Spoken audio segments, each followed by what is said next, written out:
Hi everyone, welcome to study word classes. तो friends, आज का जो चैप्टर है चैप्टर नंबर 5 हम लोग डिस्कस करने वाले हैं, क्योंकि 4 चैप्टर कंप्लीट हो चुके हैं। जी हाँ, क्लास 6 की ये हिस्ट्री चल रही है जिसमें चैप्टर नंबर 4 कंप्लीट हो चुका है।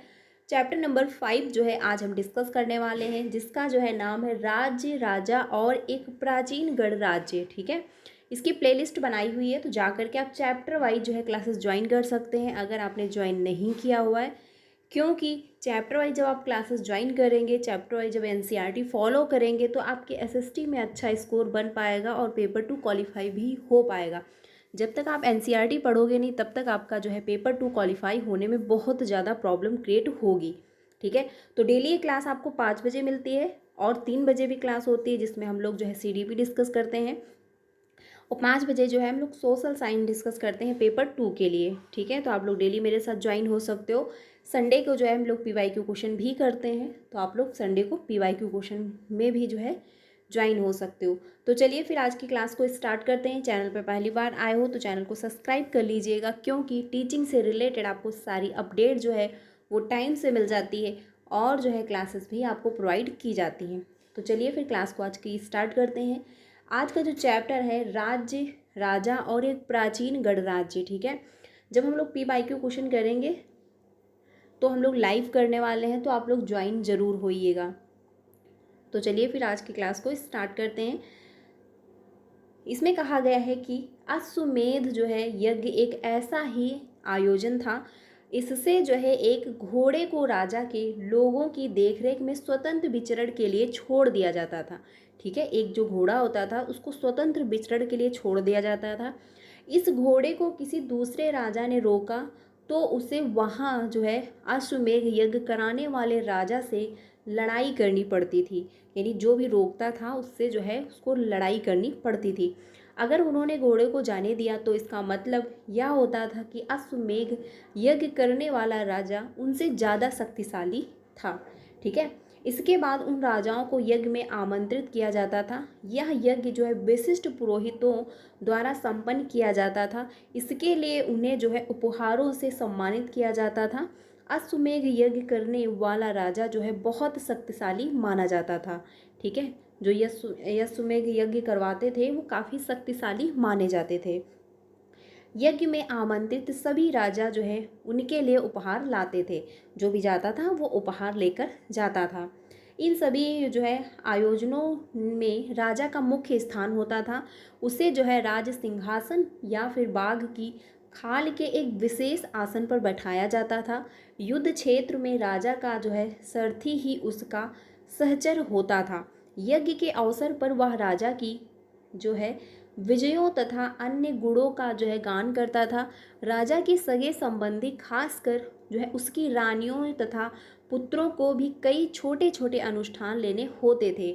अन्य सारे जो है आमंत्रित राजाओं का काम सिर्फ बैठकर यज्ञ की पूरी प्रक्रिया को देखना जो है भर था। यानी जो अन्य राजा होते थे जो आमंत्रित किए जाते थे वो क्या है बैठकर आराम से देखते थे।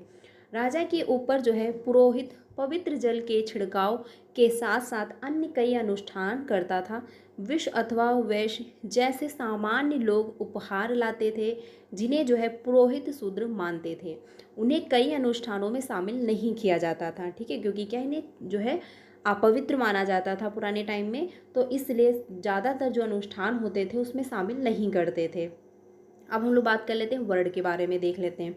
उस समय 4 सामाजिक वर्ण थे: ब्रह्म, ब्राह्मण, क्षत्रिय, वैश्य और शूद्र। ठीक है, ब्राह्मणों का काम वेदों का अध्ययन, अध्यापन और यज्ञ करना था, जिनके लिए उन्हें जो है उपहार मिलता था। क्षत्रियों का काम युद्ध करना और लोगों की रक्षा करना था। वैश्यों के काम खेती, पशुपालन तथा व्यापार थे। शूद्रों का काम अन्य तीनों वर्गों की सेवा करना था, क्योंकि वर्ग जो वर्ण थे वो बटे हुए थे कि आपको ये काम करना है। ठीक है, जो क्षत्रिय उनका ये काम है, वैश्य जो है इनका ये काम है, शूद्र है जो इनका ये काम है। ठीक है, तो ये ध्यान रखिएगा। अब बात कर लेते हैं चित्रधर जो है धूसर पात्र। इस तरह के पात्रों में ज़्यादातर जो है थलियाँ और कटोरियाँ ही मिली हैं। ये पात्र बहुत ही पतली सतह के सुंदर और चिकने हैं। शायद इसका उपयोग खास मौक़ों पर महत्वपूर्ण लोगों को भोजन परोसने के लिए किया जाता था। ये आप यहाँ पर देख सकते हैं। ठीक है, ये बना हुआ है। कटोरी के जैसा बना हुआ है। अब हम लोग बात कर लेते हैं जनपद के बारे में। जनपद के बारे में देखते हैं। महायज्ञों को करने वाले राजा अब जन के राजा ना होकर जनपदों के राजा माने जाने लगे। ठीक है, जनपद का शाब्दिक अर्थ जन के बसने की जगह होता था। ठीक है, पुरातत्वविदों ने इन जनपदों की कई बस्तियों की खुदाई की है। दिल्ली में पुराना किला, उत्तर प्रदेश में मेरठ के पास जो है हस्तिनापुर, और एटा के पास जो है अतरजी खेड़ा इनमें प्रमुख हैं। ये ध्यान रखिएगा। ठीक है, इंपॉर्टेंट लाइन है, इसको नोट डाउन कर लीजिएगा, हो सकता है आपसे पूछ लिया जाए। देखिए इस बार जो 7 जुलाई को एग्ज़ाम हुआ है उसमें बहुत सारे क्वेश्चन सीधे एनसीईआरटी की लाइनें उठा के दी गई हैं, तो इसलिए एनसीईआरटी फॉलो करनी पड़ेगी, तभी जाके पेपर 2 क्वालिफाई हो पाएगा। खुदाई से पता चला कि लोग जो है झोपड़ियों में रहते थे और जो है मवेशियों तथा अन्य जानवरों को पालते थे। वे चावल, गेहूँ, धान, जौ, दालें, गन्ना, तेल तथा सरसों जैसी फसलें उगाते थे। ठीक है, ये ध्यान रखिएगा कि वो कौन कौन सी फसलें उगाते थे। आगे चलते हैं। आगे बात करते हैं कि लोग मिट्टी के बर्तन भी बनाते थे। इनमें कुछ जो है धूसर और कुछ लाल रंगे होते थे। इन पुरा स्थलों में कुछ विशेष प्रकार के बर्तन मिलते हैं जिन्हें जो है चित्रित धूसर पात्र के रूप में जाना जाता है, जैसे कि अभी हम लोगों ने कटोरी को देखा था। जैसा कि इन नाम से ही स्पष्ट है कि इन बर्तनों पर चित्रकारी की गई है। ये आमतौर पर सरल रेखाओं तथा ज्यामितीय आकृतियों के रूप में है। ठीक है, अब हम लोग बात कर लेते हैं महाजनपद के बारे में। पुराने टाइम में करीब जो है 2500 साल पहले कुछ जनपद अधिक महत्वपूर्ण हो गए जिन्हें जो है महाजनपद कहा जाने लगा। ठीक है, अधिकतर महाजनपदों की एक राजधानी होती थी। कई राजधानियों में किले बंद की गई थी, अर्थात जो है इनके चारों ओर जो है लकड़ी, ईंट या पत्थर की ऊंची दीवारें बनाई गई थी, जिसे जो है इनको बंद किया गया था, यानी किले बंद कर दिया गया था। ये आप यहाँ पर देख सकते हैं, ये तक्षशिला है, ये हस्तिनापुर है, ये कौशाम्बी है, ये नर्मदा नदी है, ये वैशाली है, ये मगध है। ठीक है, ये ध्यान रखना, महत्वपूर्ण जनपद और महाजनपद के ये नाम दिए गए थे, तो ये ध्यान रखिएगा। आगे चलते हैं, आगे देखते हैं। ऐसा लगता है कि लोगों ने अन्य राजाओं के आक्रमण से डरकर अपनी सुरक्षा के लिए इन किलों का निर्माण किया है। कुछ राजा अपनी राजधानी के चारों ओर विशाल, ऊंची और प्रभावशाली दीवार खड़ी कर अपनी समृद्ध और शक्ति का प्रदर्शन भी करते थे। इस तरह से किले के अंदर रहने वाले लोगों और उस क्षेत्र पर नियंत्रण रखना भी सरल हो जाता होगा। इस तरह की विशाल दीवारें बनाने के लिए व्यापक योजना की आवश्यकता थी और जो है लाखों की संख्या में ईंटों तथा पत्थरों का इंतजाम करना पड़ता था। हजारों स्त्री, पुरुष तथा बच्चों ने इसके लिए जो है अथक परिश्रम किया होगा। इसके लिए संसाधनों की आवश्यकता पड़ती होगी। ठीक है, अब हम लोग चलते हैं कौशाम्बी किले की दीवार के बारे में समझते हैं। यह चित्र आधुनिक उत्तर प्रदेश के इलाहाबाद के पास मिली ईंट की दीवार का अवशेष है, ये जो बना हुआ है। ठीक है, इसके एक भाग का निर्माण जो है संभवतः 2500 साल पहले हुआ था, जो कि आप ये देख सकते हैं, जो एक व्यक्ति बने हुए हैं। ठीक है, ये ध्यान रखना। आगे चलते हैं, अब बात करते हैं। अब राजा सेना रखने लगे थे। सिपाहियों को नियमित जो है वेतन देकर पूरे साल रखा जाता था। कुछ भुगतान संभवतः आहत सिक्कों, ठीक है, के रूप में होता था। इन सिक्कों के बारे में अध्याय हम लोग चैप्टर नंबर 8 में पढ़ेंगे। अब बात कर लेते हैं कर के बारे में। कर के बारे में समझते हैं थोड़ा सा। महाजनपदों के राजा विशाल किले बनवाते थे और बड़ी सेना रखते थे, इसीलिए उन्हें प्रचुर संसाधनों की आवश्यकता होती थी। इसके लिए उन्हें कर्मचारियों की भी आवश्यकता होती थी। अतः जो है महाजनपदों के राजा लोगों द्वारा समय समय पर लगाए गए उपहारों पर निर्भर न रहकर अब नियमित रूप से कर वसूलने लगे, क्योंकि उनकी आवश्यकताएं बढ़ी। जो कर्मचारी लोग थे उनको रुपए देने पड़ते थे, तो इसलिए जो है कर लगाया जाने लगा। ठीक है, कर कैसा था वो समझते हैं। फसलों पर लगाए गए कर, ठीक है, कारीगरों के ऊपर लगाए गए कर, पशुपालकों और जानवरों या उनके उत्पाद के रूप में देना पड़ता था। ठीक है, व्यापारियों को सामान पर कर देना पड़ता था। अखेटकों तथा संग्रहों को जंगल से प्राप्त जो है वस्तुएं देनी होती थी। तो इस प्रकार का जो है कर लगाया जाता था, ये ध्यान रखिएगा। अब बात कर लेते हैं कृषि में परिवर्तन कैसे हुआ पुराने टाइम में। इस युग में कृषि के क्षेत्र में 2 बड़े परिवर्तन आए। हाल ही के जो है फाल अब लोहे के बनने लगे। जो हल के मतलब फाल होते थे वो क्या हुआ, लोहे के बनने लगे, और इसके पहले क्या था, लकड़ी के बनते थे। अब कठोर ज़मीन को लकड़ी के जो है फाल की तुलना में लोहे के फाल से आसानी से जोता जा सकता था। इससे जो है फसलों की उपज बढ़ गई। दूसरे लोगों ने जो धान के पौधों का रोपण शुरू किया, अर्थात जो है खेतों में बीज छिड़क कर धान उपजाने के बजाय धान की पौधे जो है तैयार कर उनका रोपण किया गया। अब पहले की तुलना में बहुत ज़्यादा पौधे जीवित रह जाते थे, इसीलिए जो है पैदावार भी ज़्यादा होने लगी, क्योंकि क्या है उसकी देखभाल अधिक होने लगी, तो पौधे जो थे वो काफ़ी मात्रा में जो है उपजने लगे, तो इससे पैदावार बढ़ी। ठीक है, तो कृषि में परिवर्तन हुआ। क्या परिवर्तन हुआ? पहले जो हल थे वो लकड़ी के होते थे, फिर क्या है लोहे के बनने लगे। अब बात कर लेते हैं मगध के बारे में। लगभग 200 साल के भीतर मगध सबसे महत्वपूर्ण जनपद बन गया। ठीक है, गंगा और सोन जैसी नदियां मगध से होकर बहती थी। यातायात, जल वितरण और जमीन को उपजाऊ बनाने के लिए बहुत महत्वपूर्ण थी। मगध का एक हिस्सा जंगलों से भरा था। इन जंगलों में रहने वाले हाथियों को पकड़कर उन्हें प्रशिक्षित कर सेना के काम में लाया जाता था। ठीक है, उन्हें जो प्रशिक्षित किया जाता था उसके बाद सेना के काम में लाते थे। यह नहीं, जंगलों से घर, गाड़ियाँ तथा रथ बनाने की लकड़ी भी मिलती थी। इसके अलावा इस क्षेत्र में लौह अयस्क की खादनें हैं।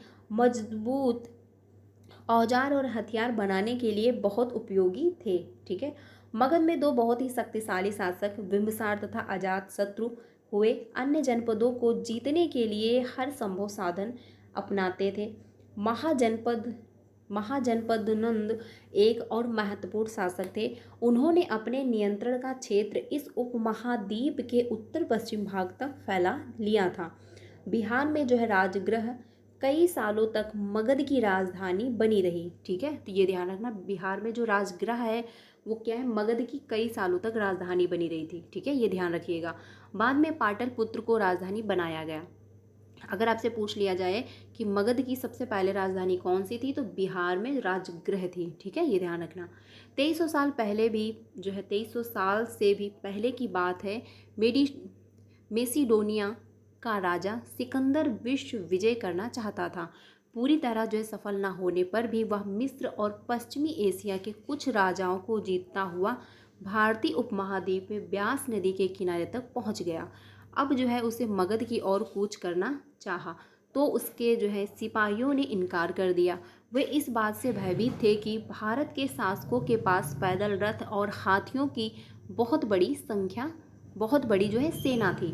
ठीक है, इसलिए उन्होंने क्या किया, मना कर दिया। अब हम लोग बात कर लेते हैं वज्र के बारे में। जैसा कि तुमने जो है ऊपर पढ़ा, मगध की शक्तिशाली राज्य बन गया था। ठीक है, उसके नज़दीक ही वज्र राज्य था। ठीक है, उसी मगध के पास ही वज्र राज्य था। अगर आपसे पूछा जाए कि मगध की राजधानी मगध के पास जो है कौन सा जो है नज़दीक राज्य था, तो क्या था, वज्र था। ठीक है, किसकी राजधानी वैशाली थी, यानी जो वज्र था उसकी राजधानी क्या थी, वैशाली थी। यहाँ एक अलग किस्म की शासक व्यवस्था भी रही, जिसे गढ़ या संघ कहते थे। गढ़ या संघ में कोई शासक होते थे, मतलब कई शासक होते थे, और इनमें से जो है प्रत्येक व्यक्ति राजा कहलाता था। ये सभी राजा विभिन्न अनुष्ठानों को एक साथ संपन्न करते। सभाओं में बैठकर ये बातचीत, बहस और वाद विवाद के जरिए जो है तय करते थे कि क्या करना है और किस तरह करना है। शत्रुओं के आक्रमण से निपटने के लिए वे मिलकर चर्चाएं करते थे। स्त्रियां, दास तथा कंपकार इन सभाओं में जो है हिस्सा नहीं ले सकते थे। ठीक है, जो स्त्रियां थी वो दास थे, और जो सिपाही लोग होते थे वो इसमें हिस्सा नहीं लेते थे। अब हम लोग आगे चलते हैं। इसमें कहा गया कई शक्तिशाली राजा इन संघों को जीतना चाहते थे। इसके बावजूद जो है उनका राज्य अब से लगभग 1500 साल पहले तक चला रहा। उसके बाद गुप्त शासकों ने गढ़ और संघ पर विजय प्राप्त कर उन्हें अपने राज्य में शामिल कर लिया। इनके बारे में हम लोग चैप्टर नंबर 4 में पढ़ेंगे। तो फ्रेंड्स, ये था पूरा चैप्टर नंबर 5 जो कि हमने आप लोगों के साथ डिस्कस किया। आई होप आपको समझ में आया होगा। इसमें बेसिक सा क्या था, राज्य और गणराज्य कैसे थे, राजा के बारे में था, उसी के बारे में इस चैप्टर में दिया गया था। कृषि में कैसे परिवर्तन हुआ वो हम लोगों ने भी देखा। तो ये चैप्टर नंबर 5 जो है पूरा कंप्लीट हो गया। कोई डाउट है तो आप लोग कमेंट में पूछ लीजिएगा। डेली क्लास 5 बजे मिलती है, तो इसको डेली ज्वाइन करिए, जिससे पेपर 2 आपका अच्छे से कंप्लीट हो जाए। इस बार भी रिजल्ट 18% ही गया हुआ है, दोनों का मिलाकर, पेपर 1 एंड पेपर 2, जो कि काफ़ी डाउन है। पढ़ना है एनसीईआरटी, तभी जाके फॉलो हो, मतलब रिजल्ट जो है अच्छा आएगा, तभी जाके सीटेट क्वालिफाई हो पाएगा। तो ये चैप्टर जो है 5 पूरा कंप्लीट होता है। कल मिलते हैं जो है 5 बजे की क्लास में, चैप्टर नंबर 6 जो है हम लोग डिस्कस करेंगे। तो कल की क्लास को भी ज्वाइन करिएगा। ऐसे ही हम लोग क्लास 6, 7, 8 पूरा कंप्लीट करने वाले, हिस्ट्री, ज्योग्राफी एंड पॉलिटी, ठीक है। तो चैप्टर वाइज क्लासेस चलेंगी, साथ में PYQ क्वेश्चन भी हम लोग स्टार्ट कर देंगे, तो उसको भी हम लोग देखते रहेंगे। क्योंकि क्या होगा, जब आप पूरा कंटेंट कंप्लीट करोगे फिर साथ में PYQ क्वेश्चन भी करेंगे, तो दोनों चीज़ें एक बैलेंस में रहेंगी और आपका भी मतलब आपको भी समझ में आएगा कि हाँ कैसे क्वेश्चन पूछे जा रहे हैं, ठीक है। तो जल्दी क्लास जो है हम लोग PYQ क्वेश्चन भी करेंगे। क्लास 6 जो है पूरा कंप्लीट हो जाए, उसके बाद हम लोग PYQ क्वेश्चन भी हफ्ते में एक बार करना स्टार्ट कर देंगे। तो फ्रेंड्स आज के लिए इतना ही रखते हैं। क्लास अच्छी लगी तो लाइक कर दीजिएगा, बाकी अपने सारे फ्रेंड को शेयर कर दीजिएगा। 5 बजे क्लास होती है, 3 बजे भी क्लास होती है जिसमें हम लोग CDP डिस्कस करते हैं। तो 3 बजे और 5 बजे आप मेरे साथ ज्वाइन हो सकते हैं। मिलते हैं नेक्स्ट क्लास में। Thank you.